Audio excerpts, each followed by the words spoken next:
We try international flight. It's Thailandese authorities. They said they have received from very high up the instruction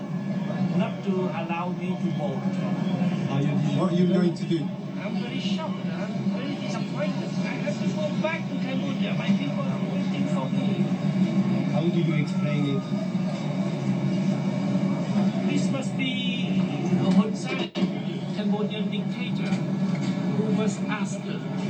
and put pressure on neighboring countries to block my return to Cambodia. การบินไทยเที่ยวบินที่ TG 931 เดินทางจากสนามบินชาร์ลเดอโกฝรั่งเศสมายังสนามบินสุวรรณภูมิปฏิเสธไม่ให้นายสมรังสีหัวหน้าพรรคกู้ชาติกัมพูชาขึ้นเครื่องโดยให้เหตุผลว่าเป็นคำสั่งจากเจ้าหน้าที่ระดับสูงขณะนี้นายสมรังสีกำลังหาสายการบินใหม่เพื่อเดินทางกลับกัมพูชา31 ตุลาคมนายสมรังสีหัวหน้าพรรคกู้ชาติกัมพูชาหรือ CNRP ที่ถูกตัดสินยุบพรรคเมื่อ2 ปีที่แล้วประกาศผ่านวิดีโอเตรียมเดินทางกลับกัมพูชาเพื่อทวงคืนประชาธิปไตยจากระบอบเผด็จการและปกป้องประเทศจากการตกเป็นอาณานิคมของจีนสมเด็จฮุนเซนนายกรัฐมนตรีกัมพูชาสั่งเตรียมกองกำลังรับมือและออกหมายจับแกนนำพรรค CNRP ข้อหาวางแผนก่อรัฐประหารโค่นล้มรัฐบาลนี่อาจไม่ใช่แค่เกมการเมืองในประเทศเมื่อฮุนเซนระบุว่ารัฐบาลกัมพูชาส่งหมายจับนายสมรังสีให้กับรัฐบาลของชาติสมาชิกอาเซียนทั้ง9 ประเทศ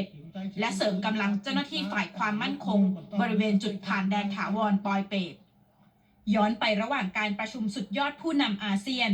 ภาพ4 ผู้นำลาวไทยเวียดนามและกัมพูชากอดแนบแน่นได้รับความสนใจบนโซเชียลมีเดียแสดงความใกล้ชิดระหว่าง4 ผู้นำได้เป็นอย่างดี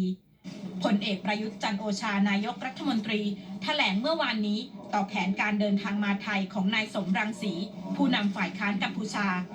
ย้ำไม่ยอมให้ใช้ไทยเป็นทางผ่านยึดมติอาเซียนไม่ยุ่งกิจการภายในซึ่งกันและกันผู้เคลื่อนไหวทางการเมืองในประเทศเพื่อนบ้านนะครับขอเข้าไทยอันนี้ผมว่าได้ดำเนินการอยู่แล้วนะครับในขณะนี้ก็คือว่าถ้าเราตามมติของอาเซียนเนี่ยเราจะไม่ยุ่งกิจการภายในซึ่งกันและกันแล้วเราก็จะไม่ยอมให้ผู้ต่อต้านรัฐบาลมาใช้พื้นที่ไทยเป็นพื้นที่ในการเคลื่อนไหวนะครับอันนี้ผมก็ได้สั่งการไปแล้วนะครับก็คงไม่ได้เข้ามานะฮะขณะที่มูซกฮัวรองหัวหน้าพรรค CNRP ถูกเจ้าหน้าที่ตรวจคนเข้าเมืองมาเลเซียควบคุมตัวที่สนามบินนานาชาติกัวลาลัมเปอร์เมื่อ 6 พฤศจิกายนระหว่างเดินทางจากกรุงจาการ์ตาอินโดนีเซียไปยังกัมพูชาก่อนหน้านี้เธอเดินทางมายังประเทศไทยแต่ถูกปฏิเสธไม่ให้เข้าประเทศดร.มหาธีมูฮัมหมัดนายกรัฐมนตรีมาเลเซียแถลงวันนี้ต่อกรณีการคุมตัวสมาชิกฝ่ายค้านกัมพูชาว่าการดำเนินการดังกล่าวเป็นไปตามข้อเรียกร้องของรัฐบาลกัมพูชาอย่างไรก็ตามมีแผนว่าจะส่งตัวมูซกฮัวไปยังประเทศที่ 3